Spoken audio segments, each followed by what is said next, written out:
Very good to be here with you, truly. This is from a great Zen text, highly recommended, the Book of Rinzai.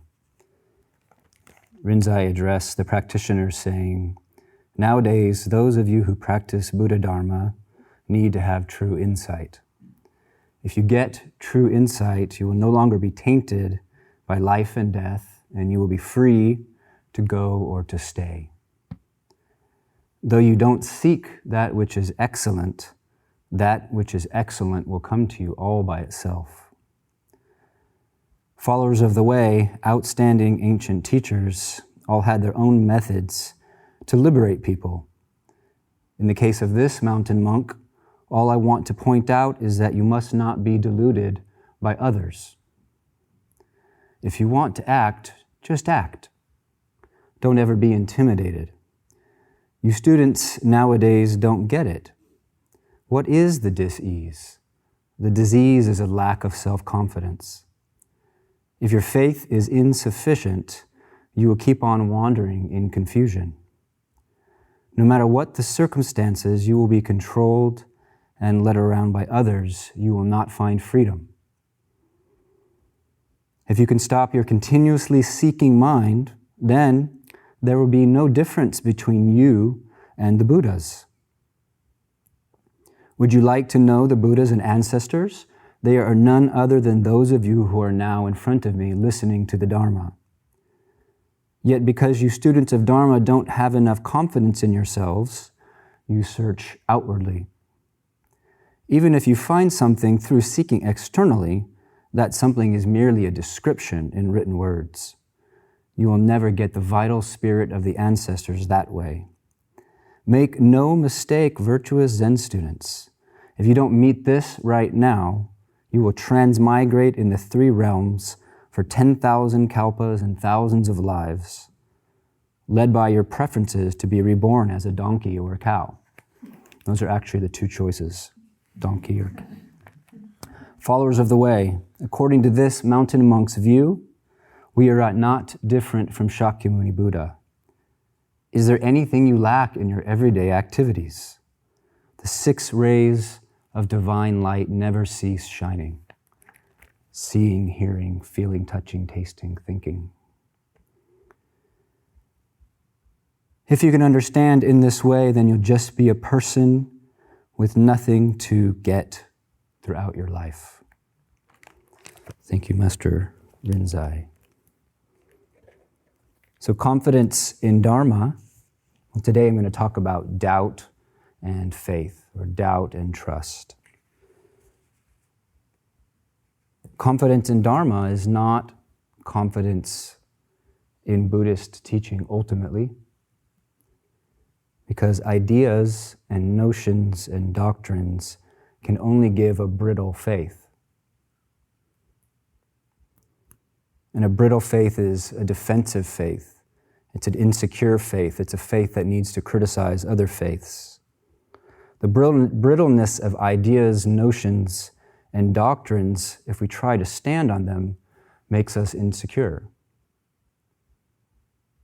And that's the situation of human beings, pervasive anxiety that doesn't let up because we stand on either someone else's or our own doctrines, ideas, and notions that are brittle, and so we feel insecure. Words themselves can't soothe the deep ache of separation. Nobody's. And so for Zen students, confident in Dharma is confidence in oneself. Now don't start thinking about Buddhist doctrine, self, no self. That's just another snare right now. Confidence is confidence in oneself. Oneself as the gate and the fruit. Oneself as the world we experience.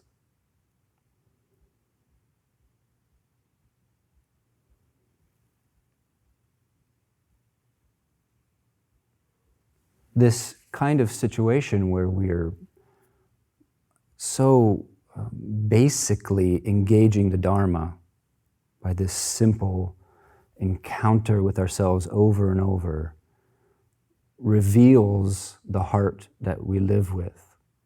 It's not some rarefied, special version of us that we encounter. We encounter the heart that we live within. And as we endeavor in this encounter, we might see that doubt half-heartedly enters the gate of oneself, or it enters timidly. Doubt enters with caveats, with bargains, with negotiations. It enters with one foot out the door, with an eye towards the exit. And this is what doubt does. Doubt can't go through the gate.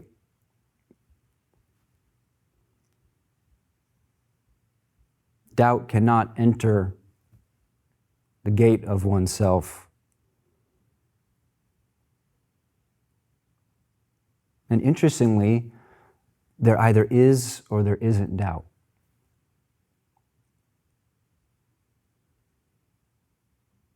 There either is or isn't hesitation in any given moment.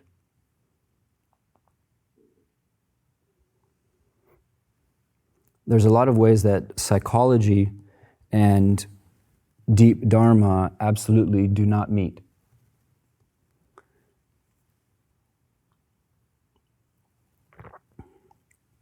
In practice, we don't have to believe that things exist for us when they're not existing. Don't believe that something is real for you when it's not existing. Just enter the gate of the body of oneself.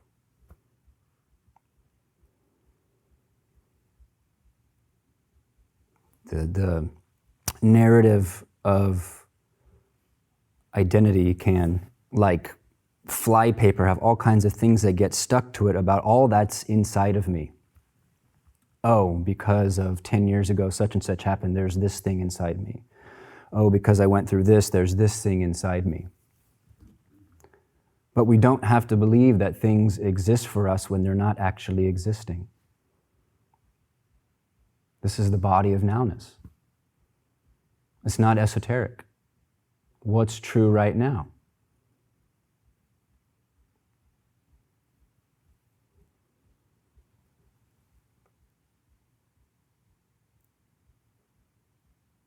So doubt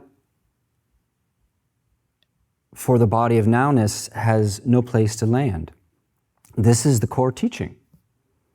This is the intimate preaching, the body of nowness, oneself. If we hesitate, it's not that, or at least it's not actualized as that.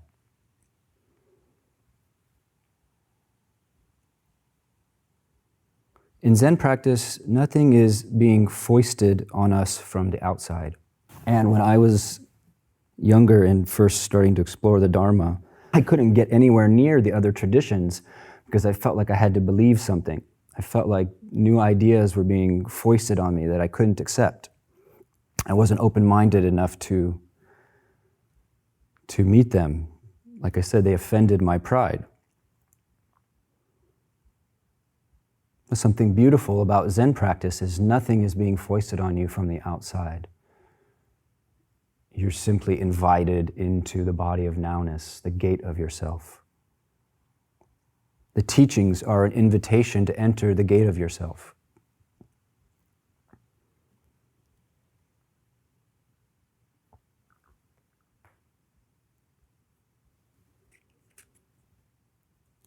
And we enter and then we forget entering.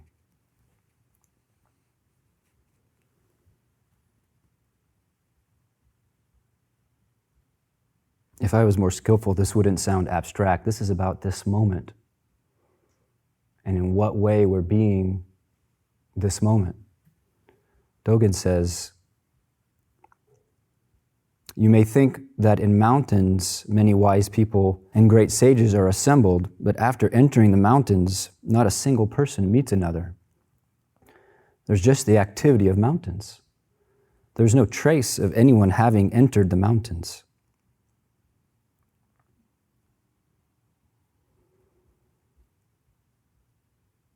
Doubt has a lot to do with the accurate mistrust of the world as a place that will meet our needs or keep us safe.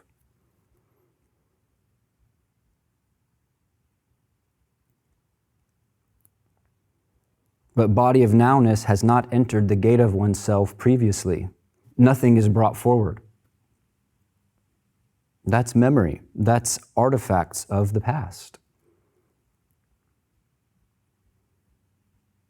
Nothing is being foisted on you. It's a fresh encounter.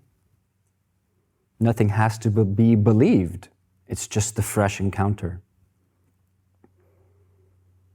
And so we could say practice is the body of nowness and the fruit of practice is the body of nowness, and they happen at the same time.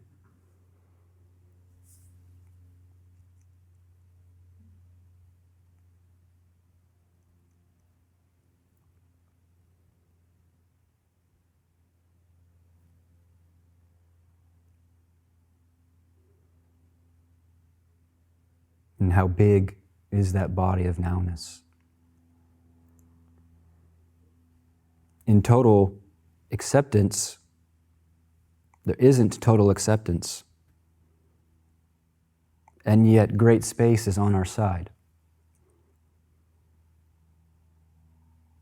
You don't need to know you're in big mind or some idea like that. You are. If you know about it, you're probably not. This is faith. This is entering the gate, forgetting that we did so. This is simple. This is simple.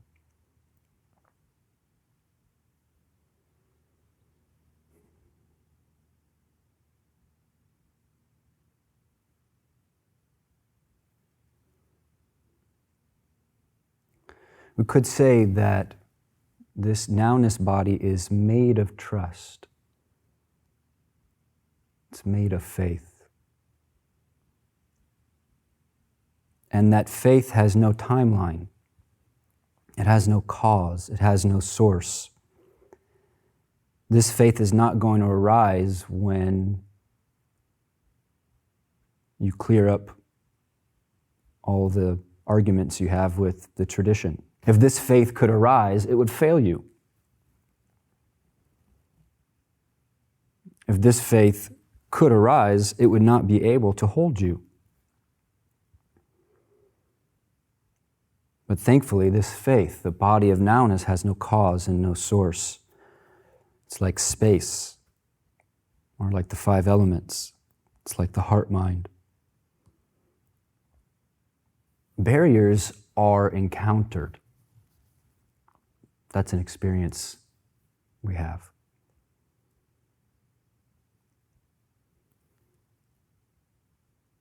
And something in us, something in me, the only person I ever have known, something in me withers a bit at a barrier. It's like, oh, it's not easy anymore. It's not fun anymore. It's not clear anymore. And I'm like a wilted little flower. But faith doesn't wither.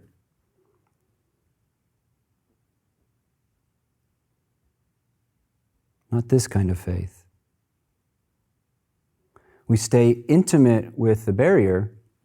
It's not actually a barrier. It's the body of nowness. Doubt says barrier. The withering flower says the sun is now blocked.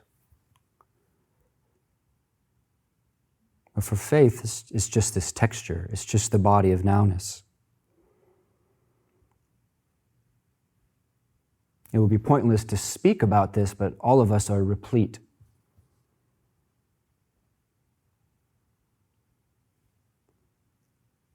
So in staying intimate with the different textures of barrier that we encounter, the barriers break open. And it's as if we walk through a wall. Because barrier is not seen as barrier. It's just that what comes down is not a mistake for faith. Doubt says, this is a mistake, I don't like it, it doesn't match what I've read, what I want. But for faith, it's just that what comes down is not a mistake. And the response to what comes down is not a mistake either.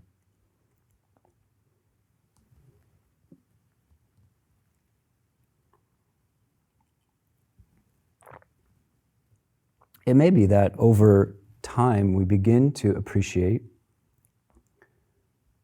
that intimate practice is losing the forest for the tree. And being so close to that tree, it's hard to name it. It's hard to grasp it.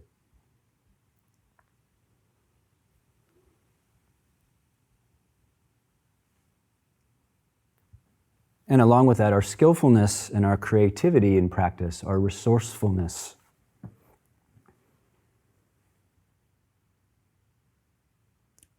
The Zen tradition is not one of many techniques, and part of the reason for that is we're invited into our own resourcefulness. There actually aren't so many rules about how to do this. I mean, don't sit on your cushion and flap around and make a bunch of noise. Maybe don't completely ignore your teacher, but this is a creative endeavor.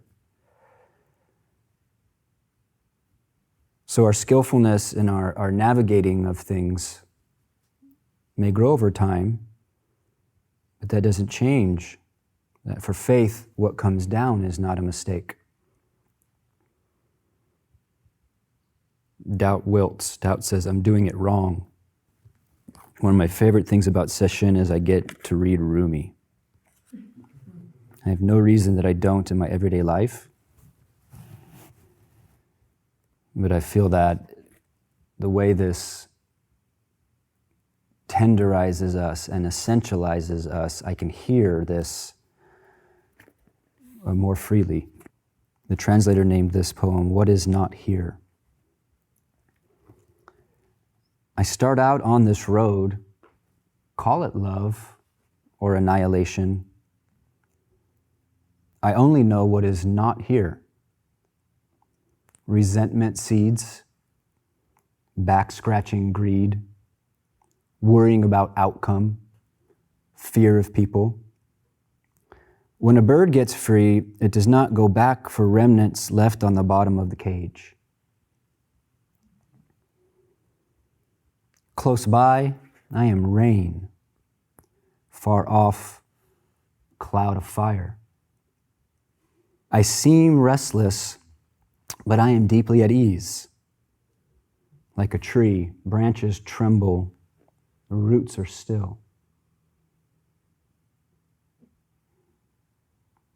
I am a universe in a handful of dirt, whole when totally demolished. Talk about choices does not apply to me. While intelligence considers options. I learned this from Hogan. You can just play with poems and make them suit your needs. When doubt considers options,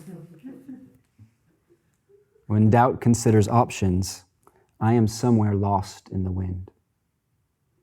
Talk about choices does not apply to me. While doubt considers options, I am somewhere lost in the wind.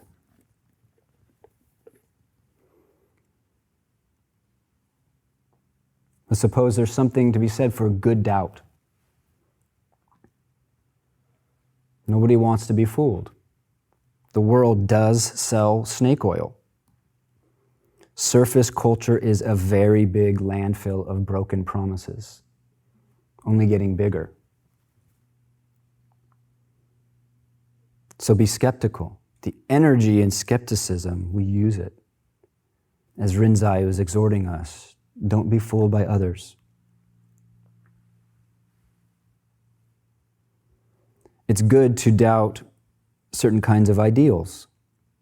Because human beings are human, saintliness is an allegory rather than literal. The Tibetans have a saying that it's best to live 3 mountains away from your teacher.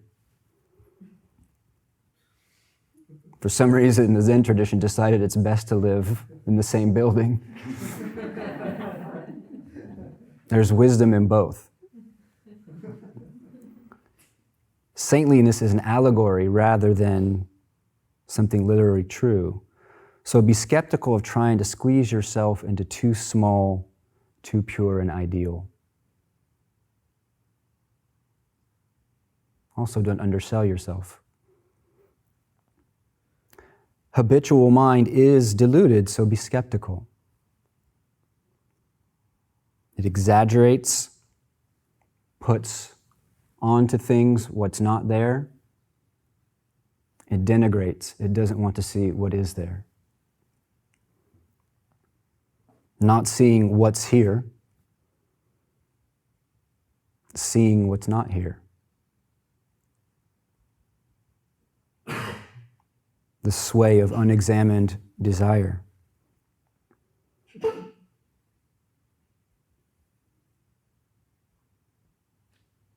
The Dharma is endless, it seems, and actually transformative. So have doubt about the sense that it's been all completed. Seen what there is to see. Next, please. Be skeptical about a Buddhism-infused rationalization, resignation into lacking nothing, no enlightenment.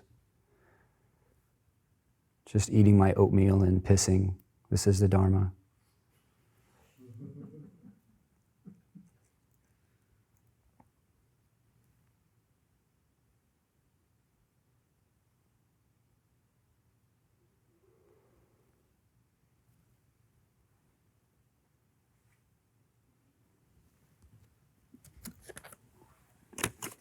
Three Rumi poems this talk.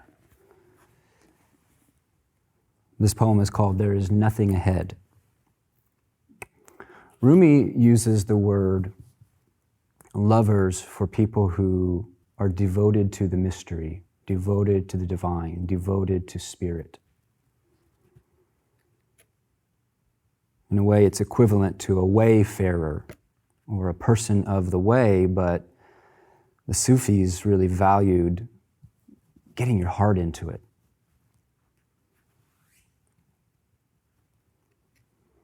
There's nothing ahead. Lovers think they are looking for each other, but there is only one search. Wandering this world is wandering that, both inside one transparent sky. In here, there is no dogma and there is no heresy. In here, there is no dogma and there is no heresy.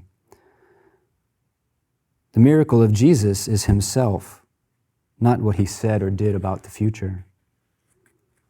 Forget the future. I would worship someone who could do that. On the way, you may want to look back or not, but if you can say there is nothing ahead, there will be nothing there. This is about faith. Stretch your arms and take hold the cloth of your clothes with both hands. The cure for pain is in the pain.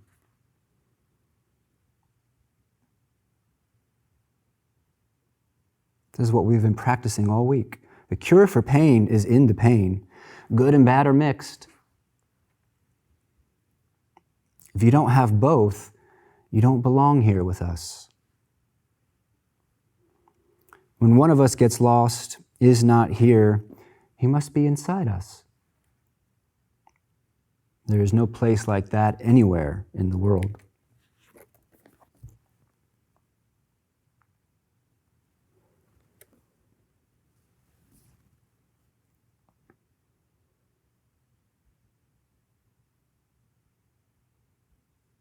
And doubt can be like a virus. Doubt is the endemic, that the vaccine doesn't come cheap. Trustless thinking is so seductive. Paranoia. In Buddhist cosmology, we're in the God realm, meaning we have resources that other people don't. They want them, therefore we're insecure. The consequence of having and not wanting to lose is paranoia.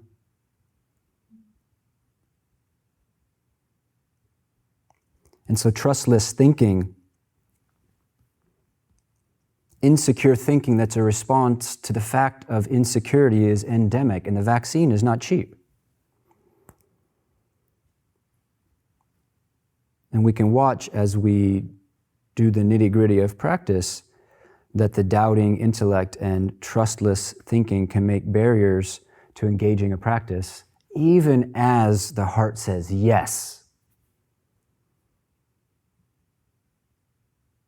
Something that I don't understand about spiritual life is how the intellect is able to override the heart. Something as puny as the intellect is able to blot out our experience of the spirit. I don't get that.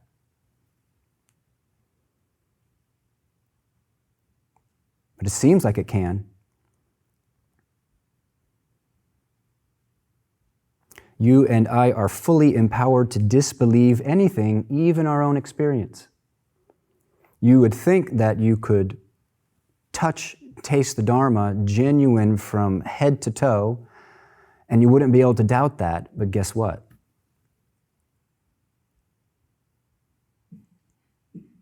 Mind is an open space of creativity. You and I are fully empowered to disbelieve anything.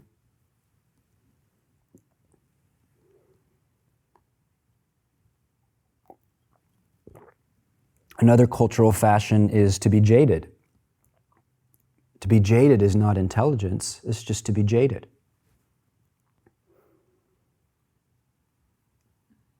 And if you find that you are jaded, that's beautiful, because you might also find disappointment underneath there. And disappointment is divine gasoline. Disappointment is gold.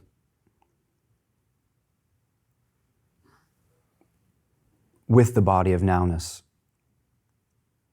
Doubt takes disappointment and makes despair. We're fully empowered to disbelieve anything.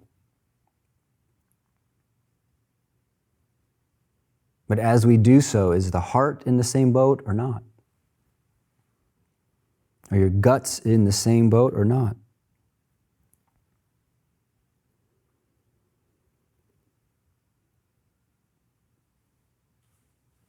There's some good faith on a more conventional level. Things will change. You can have faith in that.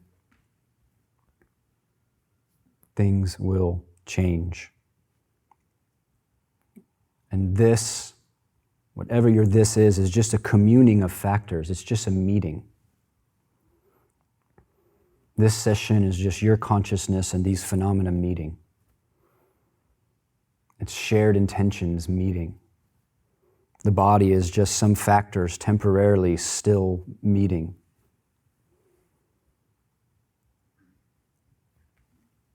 An image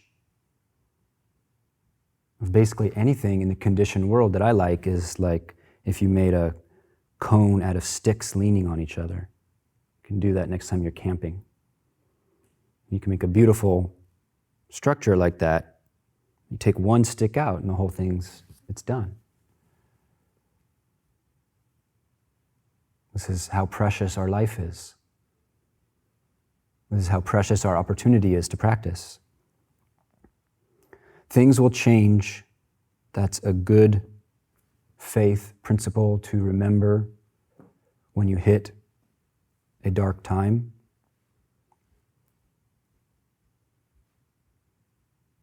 Or maybe we need someone else to share that which we know in those dark times. Things will change. we lose the forest for the tree. Things will change, but it won't change into something that need dismay or surprise you. Part of this practice is opening our eyes to the way the world is, and there's nothing that needs to surprise us. Everything is normal, all of it. You can't look out in the world and see something abnormal. Maybe someone says climate change is abnormal, but how do we know? It could be happening on other planets, other universes, could have happened before. Everything is completely normal. And what is anxiety really then?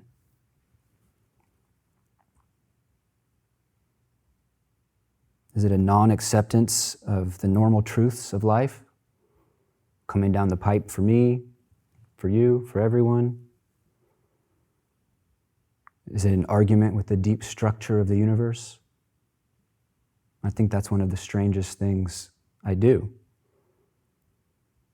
I draw a line in the sand and say, life, I'll take this stuff, you can keep the rest over there.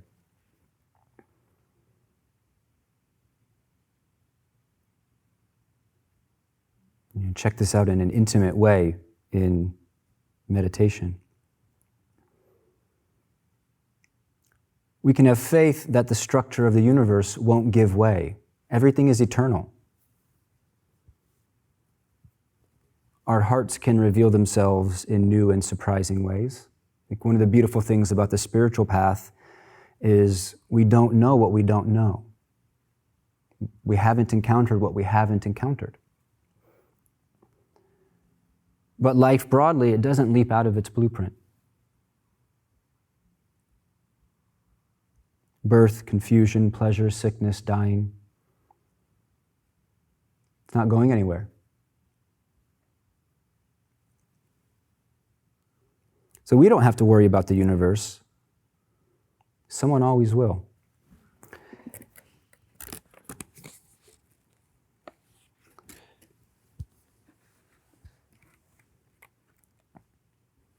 Rumi says, stay. Do not make excuses to leave.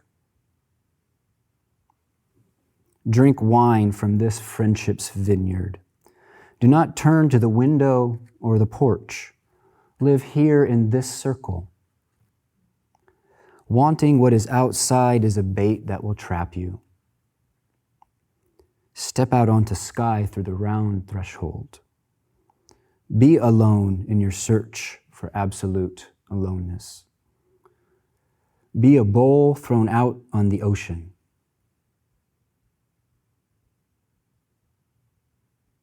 Be a bowl thrown out on the ocean. Not a bowl held out for more going kitchen to kitchen. That's very beautiful Zazen encouragement there. Be a bowl thrown out on the ocean. Not a bowl held out for more going kitchen to kitchen. Time is bright, then dark, warm and cold by turns. Live at the spring head where the flowing begins. Do not find fault and do not compliment anyone. Do not offer pastry or garlic. What's the use? You may as well tell torches not to burn. As a lover, say to whatever burns, burn. Why would you do that? Say to whatever burns, burn, except for the ache of separation. Except for the ache of separation. Except for the ache of suffering. But that is not always true either. Everything put into words is questionable.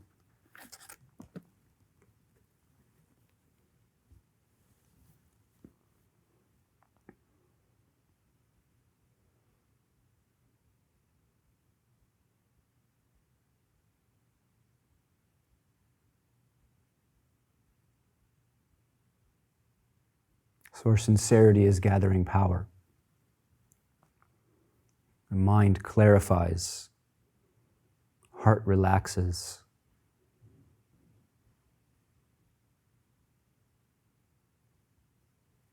And it could be that this stage is like the time just before simmer. The pot's warmed up. The heart begins to soften, or the desiccated is moistened and starts to expand. And if we don't mind the kitchen, laziness and doubt or coasting satisfaction can turn the heat down and stop the cooking prematurely.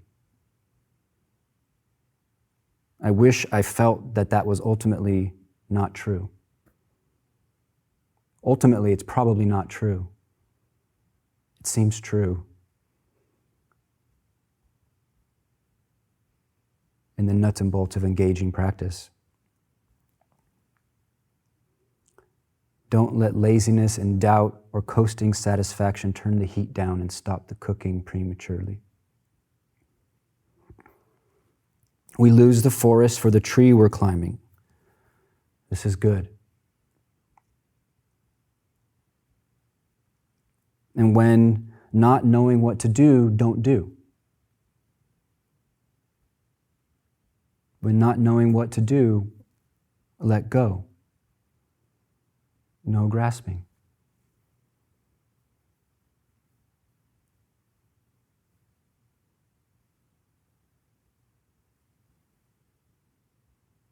Ask the question, where is there grasping? Because grasping sucks. It's the presence of suffering. It's the doing of suffering in this moment.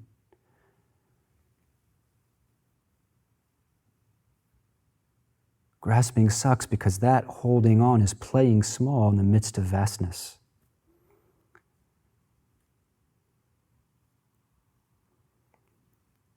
It's weird. Even a little bit of seeking, a little bit of looking, a little bit of doubting obscures. Somehow a moat can block the sun.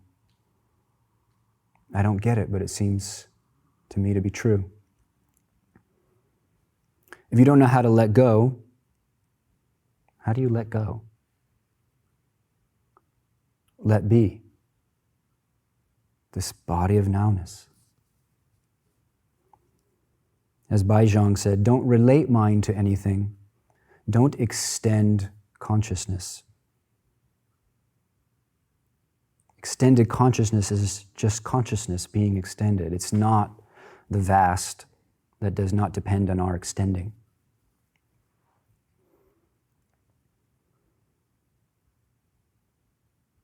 We don't relate mind to anything, not because we're disconnecting, but because the body of nowness is intimate. Don't do disturbance.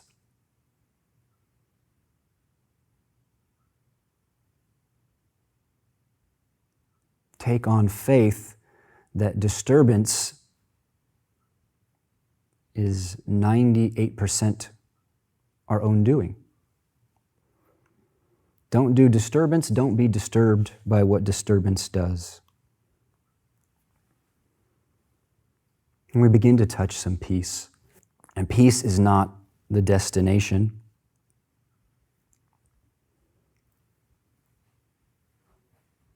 But it's evidence of walking in faith. It's evidence of the body of nowness. So, let's stay on the burner.